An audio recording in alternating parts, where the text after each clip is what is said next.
Hello friends, good morning all of you. How are you? Hope you're doing well.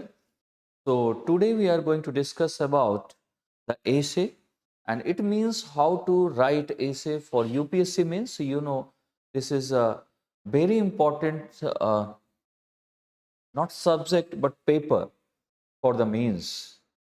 इसमें 250 marks का है, qualifying भी नहीं है, जीएस में आपके मार्क्स ये ऐड होते हैं और इसमें ये इम्पॉर्टेंट है कि इसमें ओनली 2 ऐसे आपको करने होते हैं और 2 ऐसे यानी जानते हैं ना ऐसे पेपर की अगर हम बात करें, इफ यू डिस्कस अबाउट ऐसे paper,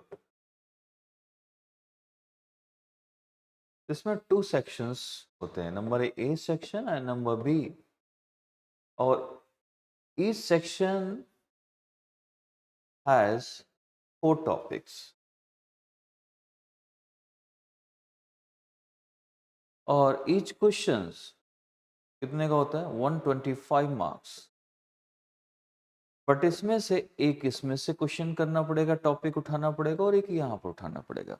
but question is that कि स्कोर कैसे करें, ये लिखें कैसे कि जिससे स्कोर अच्छा आ जाए, क्योंकि आपको मालूम है कि यूपीएससी में टॉपर जो बनाता है वो आपका एसे, एथिक्स एंड ऑप्शनल के दोनों पेपर, ठीक है। ये ऐसे कर सकते हो, तो ये लॉजिक है 2E एंड 2O। अगर ये आपका ठीक है इट मीन्स आप टॉपर बनने वाले हैं। तो इस चीज को हमें ध्यान रखना है कि इसे वेरी केयरफुली इसको पढ़ना है, समझना है और कैसे इसकी इसे राइटिंग की आर्ट कैसी होनी चाहिए, क्या चीज इसमें डालें, क्या इसका कोई रियल में आर्ट है या मिथ है, या फिर कैसे करें जिससे ये बेटर से बेटर होता जाए।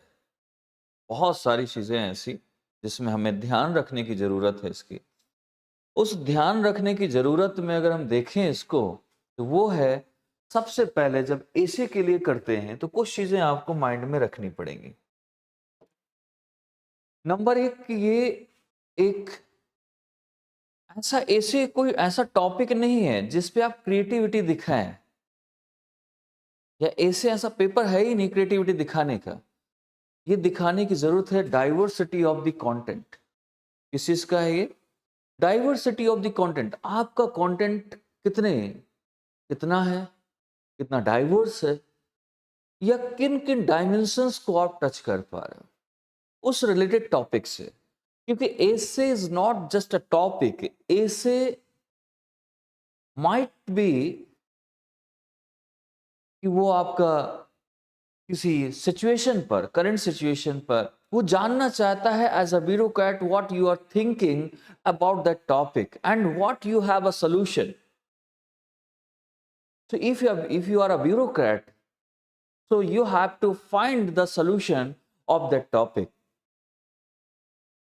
उसकी अप्रोच आपको मालूम होगी, क्योंकि as a bureaucrat you know कि मुझे क्या अप्रोच करनी, कैसे करनी है। वो आपकी थिंकिंग लानी होगी वहां पर, तब उस टॉपिक को सही से, और इस टॉपिक को, एक टॉपिक को लिखने के लिए, एक ऐसे को लिखने के लिए 1000 to 1200 वर्ड्स चाहिए होते हैं, ठीक है।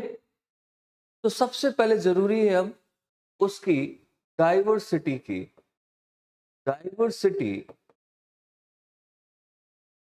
ऑफ द कंटेंट, इसकी बहुत जरूरत है हमको।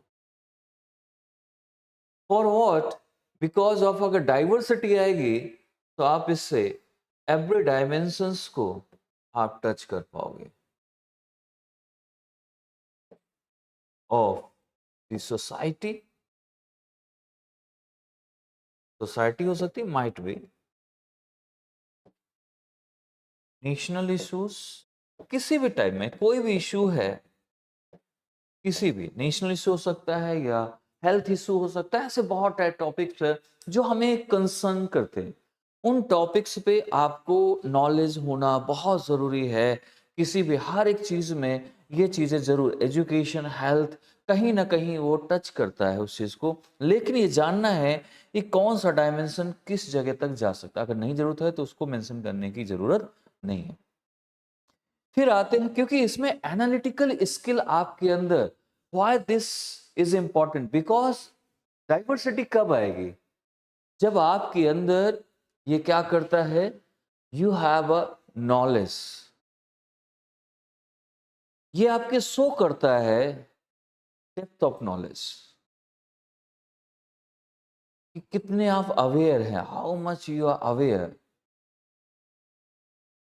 फ्रॉम द ऑल, जितने भी चीजें ये दिख रही हैं और भी एक्सेट्रा, उन सभी से कितने ये जुड़ा हुआ है, कितना ज्यादा ये एक दूसरे को जान। एनालिटिकल स्किल्स आपके अंदर बहुत जरूरी है। यहां पर एक काम आता है, एथिक्स यूज होता है, क्योंकि analytical skills come from ethics classes. And ethics from which topic? Ability, right? You know, ability. Ability is the ability and emotional intelligence. Both topic are important to, इसलिए एनालिटिकल स्किल्स के लिए। सो वो वहां से need है उस चीज की, तो वहां से समझ, इसलिए यहां पर आप अगर एथिक्स के साथ इसको कनेक्ट करते हो, ऐसे को आप एथिक्स जोड़कर अगर पढ़ते हैं इसको थोड़ा सा, तो आपको ऐसे लिखना इजी हो जाता है और डाइवर्सिटी आपकी कंटेंट में आने लगती है और आपकी नॉलेज दिखने लगती है। और इसमें ये देखना जरूरी है कि क्या इसमें आप उसको फाइंड आउट करना है, क्या कॉम्प्लेक्सिटीज हैं, क्या डिमांड है इसकी। इट मीन्स अब आपको जरूरत है इसकी क्या चीज की, कि टॉपिक की नीड क्या है, टॉपिक देखना है, रिक्वायरमेंट इसकी देखना है, इस टॉपिक की इसकी रिक्वायरमेंट है क्या चीज, उस पे आप ध्यान से समझना है, उस थीम को जाना है, फिर उस अपने उन टॉपिक्स पे जाओ, आपको देखना है कि किस में बेटर ऐसा भी नहीं है कि आप कोई भी टॉपिक उठा तो रहे हो, बट वो भी चूज करने का एक अच्छा तरीका, अगर आपने एक ऐसा टॉपिक चूज किया जो एक्चुअली आज की डेट की बहुत अच्छी डिमांड है और उसमें सोल्यूशन आप दे रहे हो और उस चीज को एक्सप्लेन कर रहे हो विद फैक्ट्स, उस टॉपिक पर, इसीलिए कहते हैं कि उस टॉपिक को चूज कर, रिक्वायरमेंट्स क्या है वो तो बात की बात है, पहले तो आपको ये जानना है कि which topic is important and कौन सा मैं चूज करूं। तो पहले चूज करो, चूज करने के बाद उसकी रिक्वायरमेंट्स देखनी है, क्या रिक्वायरमेंट्स है उसकी, कि क्या चीज इसमें दिखा रहा है, किस चीज की रिलेवेंस है, क्या इसका है, उसको फिर स्ट्रक्चर माइंड में सोचना है कि उस टॉपिक में आपके मैक्सिमम स्ट्रक्चर बनाने में हेल्प हो सके, आपको इजी हो बनाना, स्ट्रक्चर बनाना आपके लिए इजी हो, वो टॉपिक को चूज करना है। ठीक है, चूज करने का ये है, उस पे रिक्वायरमेंट्स को देखना है, क्या क्या जो आप पढ़ते हो ना, तो उस टाइम पे हमें समझ आ जाता है इस टॉपिक की रिक्वायरमेंट्स क्या क्या हो सकती है, जिसमें आपको रिक्वायरमेंट्स मालूम है उस टॉपिक को चूज कर लो, है ना। देन इसके बाद आपकी क्लियरिटी, डेप्थ, लैंग्वेज, बाकी सारी चीजों को ध्यान में रखना जरूरी है। अब इसमें यह है कि जब राइटिंग करते हैं ना, उस टाइम पर लैंग्वेज देखो, लैंग्वेज क्यों ऐसी जरूरी होती है।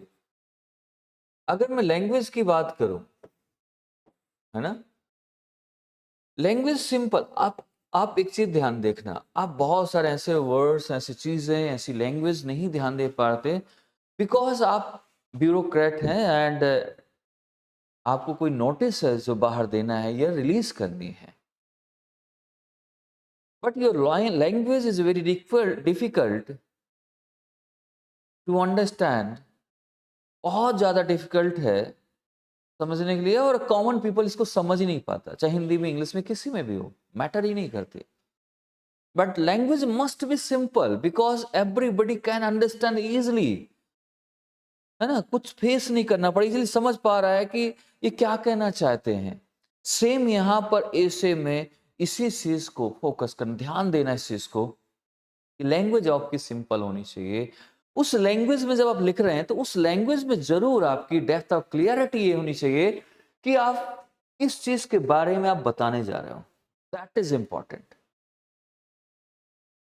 और हर एक टॉपिक जो आप उसमें लिख रहे हो, ऐसा इररिलेवेंट कुछ चीज लिखना ही नहीं है कि मैं ये कोटेशन डाल दूं, ऐसा कुछ हो जाए जो अलग से एक्स्ट्रा दिखाई देगा, मैं ऐसा। हर कोटेशन का रिलेवेंस चेक करना है, क्या रिलेट कर पा रहा है कि नहीं कर पा रहा है इससे। जो मैं टॉपिक, जो आंसर क्वेश्चन लिख रहा हूं, उसमें जो कोटेशन डाल रहा हूं या किसी को कोट कर रहा हूं, दैट इज इंटरलिंक्ड और नॉट, वो इंटरलिंक हो रहा है या नहीं हो रहा। अगर नहीं हो रहा तो उस कोटेशन का कोई लेना देना नहीं है आपके उससे, कोटेशन मत डालो और उन चीजों को मत देखो।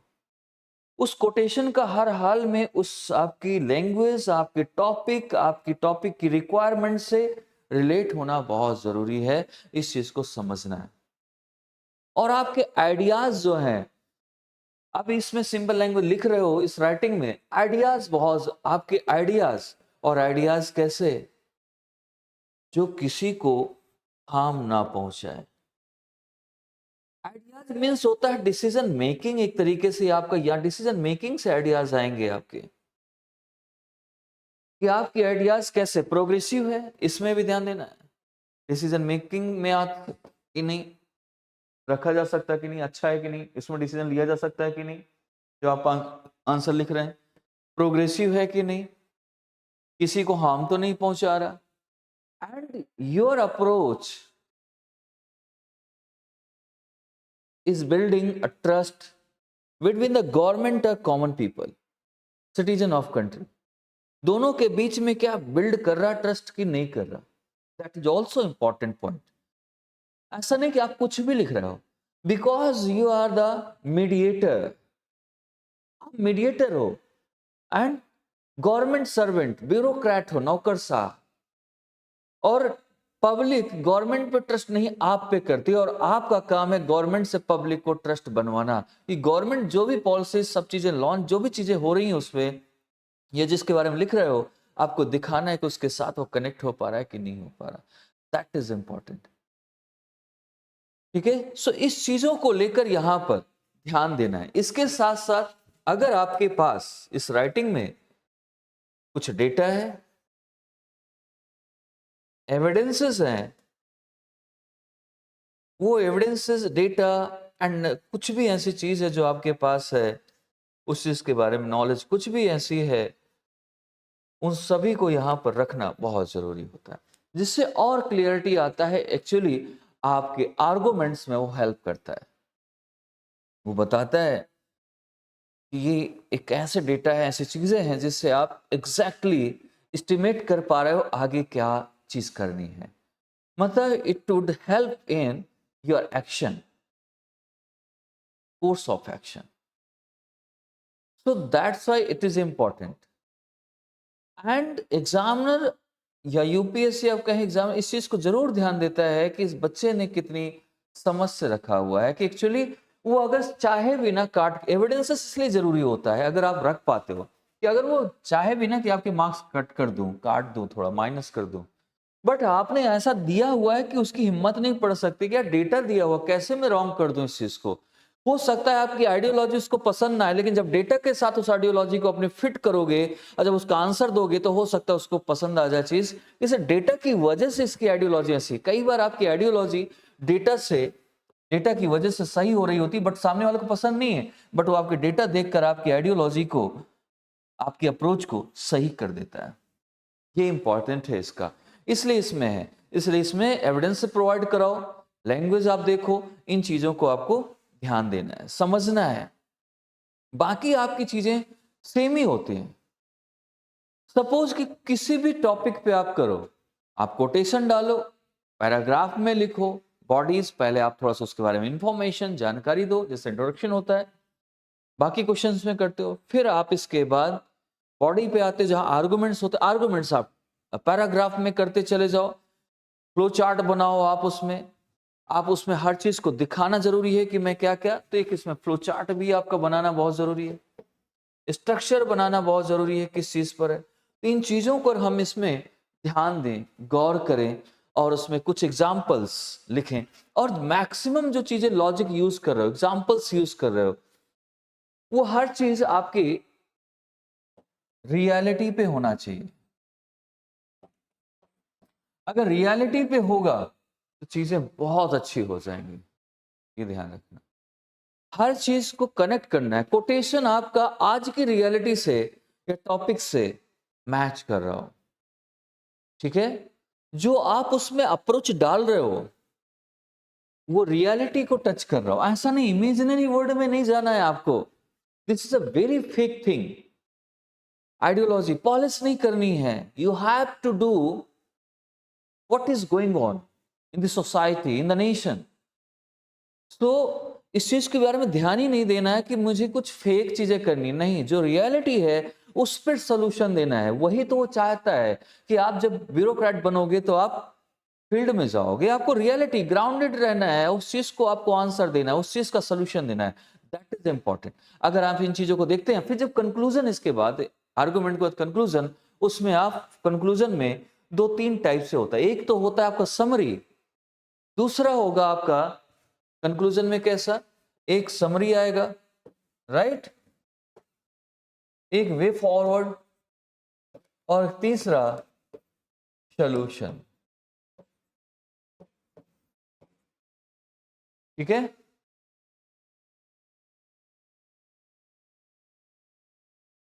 उस टाइम के हिसाब से, अभी के हिसाब से सोल्यूशन दे दिया, ये आपके इसमें कंक्लूजन में आ सकता है। तो इतनी चीजों को हमें इसमें कोटेशन, ओपिनियन, एक्सपीरियंस और इन सभी फैक्ट, रीजनिंग, इन सभी चीजों को वहां पर दिखाना है, चीजों को समझाना है। इससे आपकी चीजें बढ़ती जाती हैं।